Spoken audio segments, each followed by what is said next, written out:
Kula badhe matur teng jenengan, kula niku takorup sanget kalian kalimat-kalimat sing disusun kalian Rasulullah sallallahu alaihi wasallam.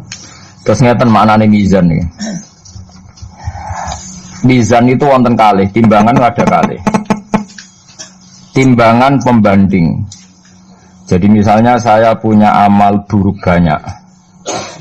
Ya amal buruk banyak, terus ada amal baik banyak. Sebetulnya amal buruk itu mudah sekali talasat. Talasat itu hilang, nggak dinilai sama Allah. Karena kebetulan buruk itu nggak ada. Ini ilmu kelas hakikat di rumah balik. Rumah nggak ada salah paham gitu. Amal buruk itu banyak yang nggak ada. Amal baik itu ada tanpa kita mengamalkan. Ini rumah sekali sampean salah paham bahaya. Misalnya begini. Zaman saya beri contoh. Ada orang mengatakan Isa itu Tuhan. Hakikat Isa Tuhan itu ada enggak? Tidak ada kan? Batu Tuhan juga tidak ada. Terus kita dalam hidup misalnya bergantung uang, bergantung fasilitas duniawi.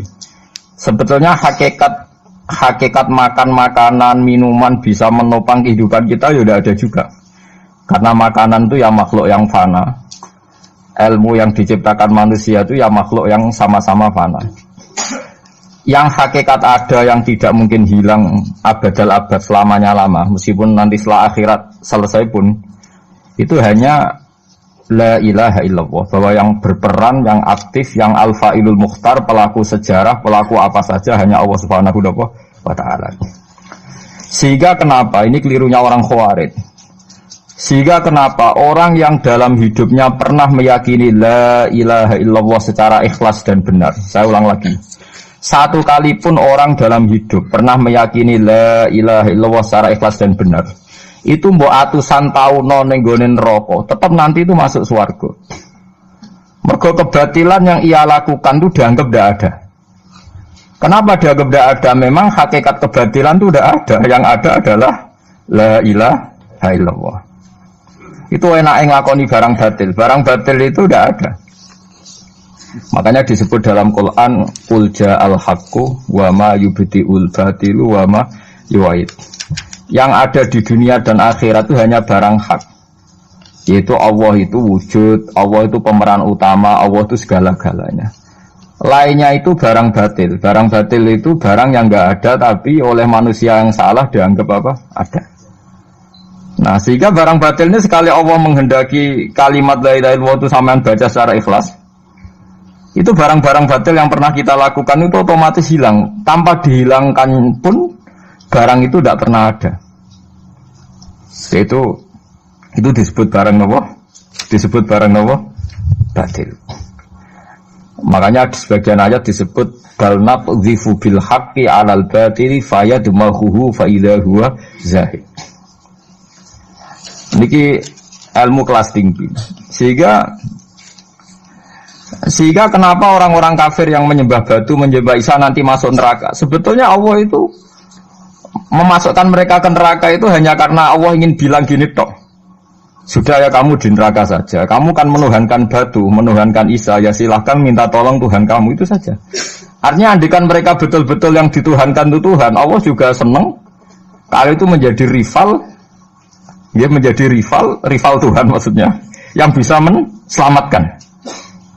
Niki rungokno nggih mumpung sampeyan rong ning akhirat. Mboten niki ijazah kula nu mujarab tenan. Kata Imam Ghazali kula nu jeling tenan. Kenapa Imam Ghazali disebut Hujatul Islam? Sama nak kepen syukur iku gampang.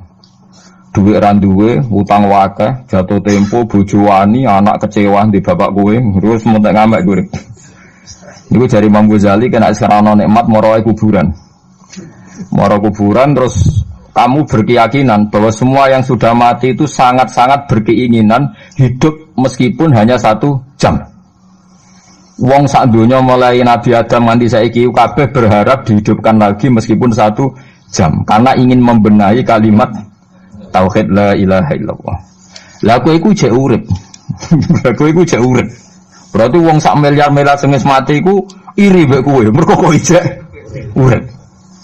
Nah, berarti terus kowe syukur, ya Allah, apapun masalahnya di dunia saya ini hilang semua mergo kula jek urip.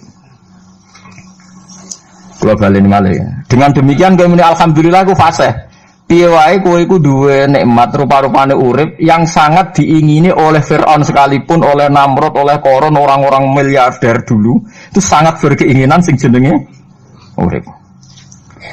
Lah kowe nyatane sakniki napa? Bisa urip. Dadi ini luar biasa, paham napa? Luar biasa. Ini tak warai ilmu tauhid itu. Terus nanti setiap saya ngaji setelah selesai sampean baca dijiwai. Sebab itu ketika orang kafir dimasukkan neraka itu sebenarnya Allah itu hanya bilang gini, wakilat usyrakaakum fada'auhum falam yastajibu lahum wa ra'awul adzab.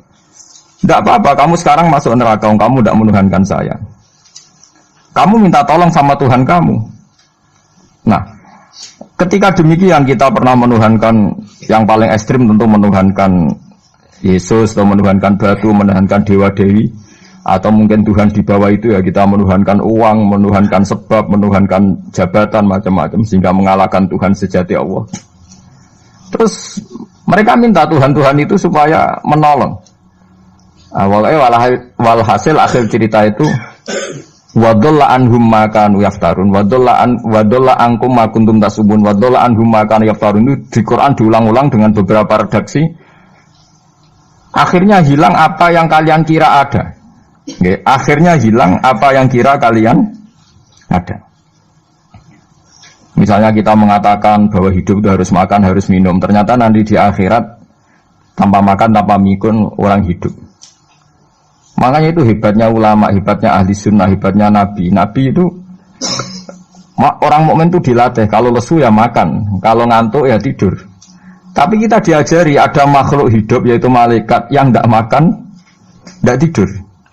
Paling tidak meskipun kita itu kalau tidak makan lemes, kita tetap tidak mengatakan tanpa makan makhluk pasti mati. Karena kita berkeyakinan diberi akidah. Ada makhluk yang namanya malaikat, nggak makan, nggak minum tapi hidup.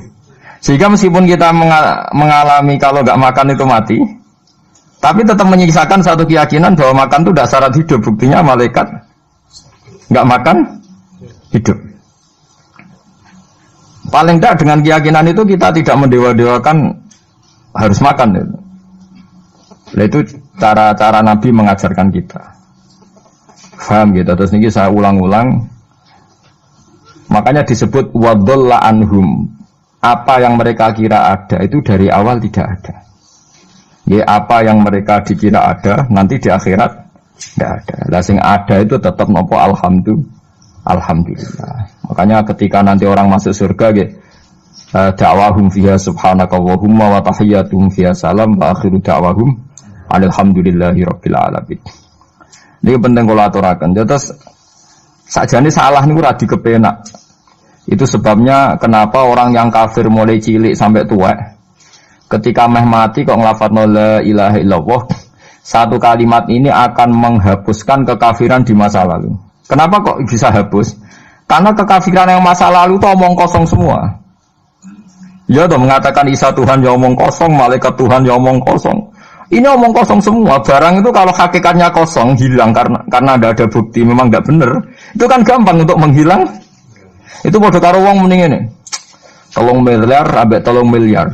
Iku padha karo 5 rupiah. Bariku gremeng meneh. 1 triliun mbek 1 triliun padha karo 500 rupiah. Omongan gremeng itu kan ya wong edan ngoten mawon kan. Berarti sak urip-uripe muni Isa pangeran ya edan. Muni liyane pangeran itu kan omongan ra penting semua. Meskipun yang disebut tuh miliar triliun tapi kan cara guru biji busak kan gampang dobong ae wong ndak. Tapi malaikat bagian katabah, bagian nulis, itu rawani ngobong la ilaha illallah, ben kuwalat tapi pangeran. Makanya saya pastikan sekali sampean nglafadz la ilaha illallah itu benar, malaikat sing sentimen mbek sampean pun ndak bisa bakar itu. Kuwalat den. Paham ya maksudnya? Paham ya? Jadi jelas gitu niki kenapa kalimat itu begitu dikjaya. Paham ya? Begitu dikjaya. Lah soal kita ngalami di zaman akhir. Orang lafadzkan kalimat itu dianggap bid'ah terus tukaran. Ya kita semua ngalami bingung kalimat itu salah apa dianggap napa bid'ah. Wong kalimat disifati thayyibah sing lafadzno dihukumi nglakoni bid'ah. Lah sing diarani bid'ah ya ora trimo pisan, malah gawe hadis palsu. Fadilail wiridani malah malsu hadis. Sajane cara padha warase ngoten ora perlu debat bulet ngoten. Padha warase lannya kono nganggo kapasitas ulama, kita pakai kapasitas apa? Ulama, terus kita diskusi baik-baik. Di kula baleni malih nggih. Kenapa kalimat thayyibah disebut kalimat baqiyah? Dalam istilah Quran wal baqiyatus sholihat. Baqiyah itu sesuatu sing abadi. As-sholihat itu sing layak, sing apik, sing selalu duwe eksistensi. Soleh manane layak. Layak iku mergo wujud. Ya kula baleni malih tak wari filsafat ilmu hakikat. Sing darani layak ku sitok mergo wujud. Nak barang ora wujud itu jenenge dilafatno tapi mboten layak. Jadi barang ana sing dilafatno tapi ora layak, ana sing ora usah dilafatno tapi wis layak disebut sholihat. Saleh maknane apa? Layak atau punya eksistensi. Misalnya begini ya, kula tak warai nggih ben sampean nang lafatno la ilaha illallah niku benar. Ketika manusia itu menganggap yasumu maknanya menganggap itu sesuatu tidak ada tapi dianggap nopo ada, itu jenenge menganggap. Ketika manusia itu menganggap bahwa tidur itu penting, kalau orang tidak tidur itu maka dia akan lemah, kalau orang tidak makan itu dia akan mati. Sebetulnya semua ilmunya manusia itu menganggap, karena diulang-ulang oleh satu kejadian, kalau nak gak mangan itu lesu, nak gak turu itu lemes, terus dia menganggap kalau gak tidur itu orang mati, kalau gak makan itu orang mati. Itu ilmu yang dikatakan oleh para ahli hakikat hanya menganggap itu sah, karena anggapan manusia salah itu sah, keliru ya sah, benar ya sah, tapi ya hanya anggapan. Tapi dalam ilmunya Allah Ta'ala sing abadi, kehidupan itu tidak bersyarat makhluk itu harus makan, dan Allah bisa membuktikan itu lewat Allah menciptakan apa? Malaikat. Nah sehingga semua ilmu selain ilmu hakikat itu dalam bahasa ilmu hakikat disebut kita menganggap, kita merasa tahu. Bukan saya tahu, tapi saya merasa tahu. Nah, liane kalimat la ilaha illallah itu semuanya begitu. Kita merasa tahu bahwa kira-kira begini, kita melihatnya begini. Tapi sing hakikat, sing gak bisa dibatalkan bahkan oleh malaikat sekalipun, niku namung kalimat la ilaha illallah. Nane disebut kalimatu haqqin 'alaiha nahya wa 'alaiha namut wa 'alaiha nufatu insyaallah taala minal amin. Karena yang dikatakan hidup itu roh. Roh itu tidak butuh makan. Ketika jasad itu mati, hancur, itu rohnya kan masih hidup. Dia pindah di alam ulya sana. Roh itu hayat itu dari kata roh. Roh itu maknanya hidup, hayat maknanya hidup. Roh dan hayat ini satu sistem yang kita tidak tahu, yang tahu hanya Allah. Ini tidak butuh makan. Sing butuh makan, butuh utang, butuh bodoh itu jasad. Paham ya? Roh ora tau utang, ora tau gadekne BPKB, paham ya? Tidak melo-melo dia. Makanya ketika jasad kakean pola itu roh nyesal. Kok ngatasnamakan saya demi hidup sampai direwangi utang-utang wong, direwangi uripe bulet. Toh saya bisa hidup tanpa hutang. Lah iku manusia iku aneh. Makanya disebut alam rohaniin itu sudah. Nah, ketika kita mati itu kan yang mati itu jasad. Jasad itu mati, rohnya sowan Allah. Tapi kita secara bodoh mengatakan kita mati. Loh, yang mati itu siapa? Hanya jasad kita, roh kita tidak mati. Yang soal Allah itu roh kita. Tapi kita bilang kita mati. Ya berarti kita bilang kita mati, ya kita mati. Menurut bahasa manusia, kalau kita sudah tidak ambekan, tidak makan, tidak minum, disebut kita mati. Tapi alhamdulillah kita ini mukmin, meskipun bahasakan kita mati terus bahasano mungkin-mungkin disepunten pangeran niki ruhe nembe sowan, mungkin diwelas. Intinya dene ramuni mati. Paham ya? Makanya malaikat ngomong anak pidato nih kiai sing lepas jenazah yo bingung. Perkarane dilepas niki pun mati, mboten saged napa-napa, ra iso njuk sepuro jenengan, ra iso salat, monggo kita salati. Iki sedongakno sakniki ruhe sowan pangeran mugi-mugi selamat. Jare mati, jare sowan. Sowan kan artinya mlaku-mlaku sowan kan. Nah, tapi misalnya mbok bahasano nganggo ilmu sing ekstrim kados kula, nganggo ilmu kelas berat kan malah diguyungake. Bahwa jasad ini mati, ini tidak penting karena jasad rohnya masih hidup. Maka kita tidak perlu nyolati mayit karena tidak pernah ada mayit, karena rohnya masih hidup. Wah, kan jaga edan bareng kan. Makanya sebaiknya orang ilmu hakikat itu tidak perlu jadi kiai. Pokoknya kayak kula jadi ulama tapi rasa jadi nopo. Ya, jadi kiai sampai anak sing ora paham detail-detailnya alam roh sampai alam nopo? Alam nopo? Jasad. Nah, itu keliru itu penting karena kalau tidak keliru itu tadi. Paham sih kalau maksudnya. Nah, itu disebut. Nah, kalau sama tanya, lalu roh itu di mana Gus? Ya nggak ada jawabannya. Wong Rasulullah saja yang orang paling pinter di dunia, orang paling tahu wa yasalunaka anir ruh kulir ruhu min amri rabbi. Roh itu urusannya pangeran. Makanya kalau sekarang sampean pertanyaannya gini. Waktu gale guyonane Siti Jenar. Siti Jenar ya ono pinter, ya ngawur tapi ono pinter. Dene iku ora tau salat. Sing salat ruhe jare. Dadi ora tau sujud, sing sujud jare ruhe. Yen darani wali songo iki goblok. Wali songo iki gobloke ra karuan jare Siti Jenar. Wong kon salat, bathuke nganti ngecap jare Siti Jenar. Lah nek sing ngecap bathuke sampean fisik iku hancur, pas ketemu Allah seksine apa? Jare Siti Jenar ke jangan ketemu pintu. Kok jasad kita ini hancur.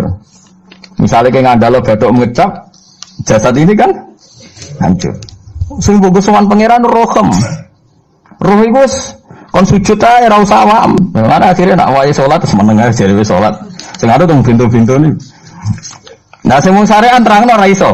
Rata-rata kiai syariat kan ra pinter hakikat. Mau ngamuk ngono to murtad kowe. Nah ini ngamuk. Hasil wong syariat kan apa? Ngamuk. Ngamuk ono seresan rangno ngamuk. Ya akhirnya gak sambung kan. Akhirnya gak sambung. Saya pastikan ajaran Kak Siti Jenar itu sesat. Sesatnya adalah wali-wali yang alim, termasuk wali songo yang alim itu bilang begini. Ketika bathuk kita dikokon sujud ning pangeran, kita sujud itu sebetulnya bukti bahwa fisik kita itu tunduk sama perintah roh. Karena roh kita sujud, roh ini menyuruh fisik kita juga ikut sujud. Jangan jadikan fisik ini rivalnya roh. Itu kita gobloknya Siti Jenar. Kalau roh kamu sujud, fisik kamu tidak sujud, namanya rivalitas. Berarti kowe di jisim, duwe wadak sing ora nurut roh. Berarti rivalitas. Lalu jasad kamu itu sing mimpin sapa kok gak nurut. Lah ini mulane sing rada-rada Siti Jenar tobat mulai detik ini Pak. Karena ya mboten tak jak mikir sampean paham ya. Jadi ini permainan ilmu kelas tinggi paham ya. Kayaknya gak tahu mikir toh. Lah diwarai kok ben kok alhamdulillah aku fase. Paham ya? Paham ya? Makanya andekan malaikat itu kok sujud ning Nabi Adam ketika Allah nyuruh, "Hei para malaikat, saya menciptakan manusia namanya Adam. Setelah jadi maka kamu sujudlah." Itu malaikat sujud.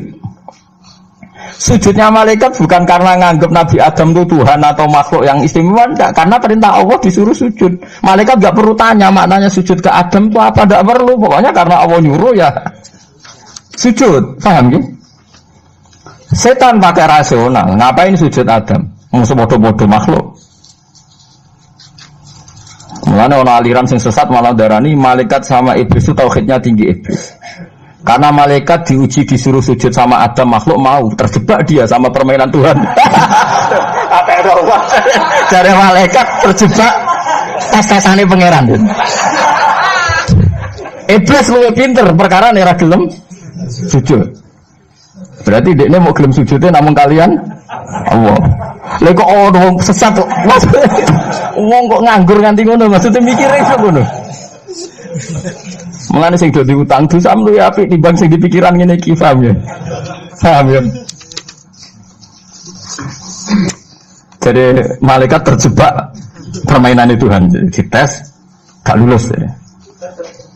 Itu ngeri kalau nuruti alin-alin ngoten. Yang benar adalah setan itu dianggap keliru. Karena dia tidak punya otoritas pikiran. Dia ini ora wujud. Hakikatnya setan malaikat gak wujud. Wujudnya diwujudna Allah. Nah wujudnya diwujudna Allah. Apa wae sing dadi dawuh Allah kudu sami'na wa ata'na. Karena dia tidak bisa menjadi rival Tuhan. Makanya kalau kita diperintah Allah langsung lakoni, gak usah gawe rivalitas. Nanti pada bahasanya kayak kon mangan, wis sareng nak Allah ngutus mangan wis mangan ae. Nang kok wargen begitu desa kan mangan. Nak mangan ya ora mangan, pokoke kon nurut. Lah itu kelirune Siti Jenar, dia lupa. Dia itu lupa bahwa dengan mengatakan jasadnya tidak perlu sujud, mergo sok ben siji satu roh, dia bikin rivalitas antara roh dan jasad. Mula nate maca aliran Siti Jenar mulai yang versi Arab sampai versi tulisannya wong-wong bingung-bingung itu. Sing luwih bela Siti Jenar timbang Wali Songo. Bahkan dalam cerita itu seakan-akan Wali Songo lu kasut mergo jare Siti Jenar dipateni wangi terus digendi asu macam-macam lah ceritane. Mula nu peneliti ra kabeh, kula ra kaya Kiai Mustofa ni ora apa ya ngono. Gak jelas roe tapi jelas dadi kiai ini. Enak ngoten niku. Dadi ya ana wong ilmune ra pati akeh tapi jelas dikiyaino. Kalau ilmu akeh rapati dikiyaino. Jadi kekeliruan ini mergo ngoten niku memang ilmu hakikat itu jelimet. Tapi sampean harus saya latih.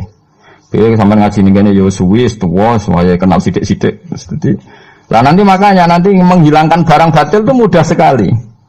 Karena barang batil itu hakikatnya enggak ada. Mbok ana wong muni 1 miliar ditambah 1 triliun jumlah 5 rupiah, mbok sing disebut angka 1 miliar 1 triliun lafaz ini ndak ada. Lafaz ini ndak ada, fakta ini ndak ada. Makanya disebut di Quran iyaquluna illa kadziba. Sebagian Quran istilah lebih ekstrim. Kaburas kalimatan takhruju min afwahihim. Kalimat itu menjadi besar karena ada yang melafadzkan, tapi kalimat ini tidak pernah menunjuk hakikat. Nggih to, misalnya wong nyebut iki geni, wong ki HP kok darani geni, itu pernah ada kalimatnya tapi tidak ada faktanya. Ini batu disebut itu Tuhan. Yang benar itu batu, disebut Tuhan itu kan kalimat sing ada kalimatnya tapi tidak ada faktanya. Paham ya? Ini disebut kaburos kalimatan sing takhruju min afwahim. Terus iyaquluna illa kadziba. Mereka hanya ngomong secara dusta. Sebetulnya kalau barang hakikat itu tidak usah diomongkan, itu tadi kalimatu haqqin 'alaiha nahya wa 'alaiha namut wa 'alaiha nufasu insyaallah taala minal amin. Tapi kalau kalimatul batil kalau enggak diomongkan enggak ada yang ngomong. Karena harus diomongkan, itu pun enggak menunjuk apa? Enggak menunjuk apa? Hakikat. Lah semua manusia itu ngomongnya itu rodok-rodok ala zamihim sesuai klaimnya. Mulane omongane sampean bingung nama malaikat. Saya jamin, muga sampean kenal malaikat kados kula niku malaikat sambat tenan mbok omongane sampean. Kok ndak gimana coba? Kita bilang saya ini kaya, baru punya uang banyak, kaya. Malaikat sing nyekseni kekayaane Allah janggal, kere kok muni sugih. Terus kowe muni saya ini orang kuat karena saya presiden Amerika, saya presiden Indonesia orang kuat. Kita pun sebagai kiai bilang Jokowi itu orang kuat, presiden itu orang kuat. Malaikat sing roh langit bumi, sing roh Allah, dijayane Allah, pemene malaikat Israel. Mangkel sak boleh ana bahasa kuat. Semane tak protes ber kok iso muni kuat itu kuat apa nih? Jadi bahasa manusia itu membingungkan semua. Coba Anda jadi malaikat Israel, terus ana wong peteta-petete muni kuat. Kuat temen ning ndi tak pites setiap saat itu. Jadi bahasa manusia itu membingungkan semua. Makanya malaikat itu kuat yang uang ngomong gak jelas. Nah, makanya mereka nggak dianggap temannya malaikat. Karena tidak wali, dia tidak tahu ilmunya malaikat. Lah wali itu tidak pernah terjebak omongan itu. Disebut ala inna auliya Allah la khaufun alaihim. Walaupun sampai disebut nanti di antara hasil wali itu kalau meninggal tatanazzalu alaihimul malaikatu alla takhafu wa la tahzanu wa absyiru bil jannati allati kuntum tu'ad. Terus malaikat-malaikat yang di langit semuanya bilang pada wali ini nahnu auliyaukum fil hayatid dunya wa fil akhirah. Saya ini mitra kamu, saya ini teman kamu baik zaman kamu di dunia maupun di akhirat. Karena bahasanya wali dengan bahasa malaikat itu sama. Enggak pernah merasa kuat, enggak pernah merasa hebat karena malaikat itu tahu yang hebat itu Allah, tahu betul dia. Apalagi temannya Israel tahu betul. Paham ya? Oleh wali yang meniku bahasa disiga sambung. Disebut nahnu auliya, agak tahu tuh paham Quran kados kula. Nah mulane ngaji wis kerpean lah pokoknya paham. Lah bahasa manusia enggak wali itu bingung karena malaikat karena tadi kita bilang presiden itu orang kuat. Ini orang kuat. Padahal malaikat yang bagian mitosnya Allah ini janggal, kuatnya nang ndi? Apalagi malaikat yang nyekseni alam malakut, alam ning langit. Yang sampean saiki wis sinau planet mawon lah. Planet Mars lu kayak gini, Platurus gini. Delok bumi planet paling kecil. Wong bumi planet paling kecil kok penduduknya paling kuat lu piye kamu sih? Paham ya? Wes bumi paling kecil digoni wong miliatan. Terus untuk mau sepiro? Mau untuk kok terus kuat itu kuatnya nanti. Berarti sampean membahasakan orang kuat ya gak sido bener. Orang itu ilmuwan, orang paling pinter di dunia. Pinternya ning ndi? Misalnya yang rasa pinter karena ini bisa menemukan komputer, bisa menguasai sak dunia, peneliti, handal ngene-ngene jare malaikat. Umpama ke roh ilmu sak bumi ku rong roh Mars. Aku sing nata Mars, tukang jogo. Artinya umpama ke roh tenan bumi ku rong roh planet lain dan kehidupannya di sana. Apa meneh alam malakut, alam roh. Misalnya alam kematian itu butuh ilmu 99, alam dunia mau butuh sitok. Ngendikane Nabi bandingan ilmu dunia sampai akhirat itu 99 banding 1. 1 dibagi wong sak dunia.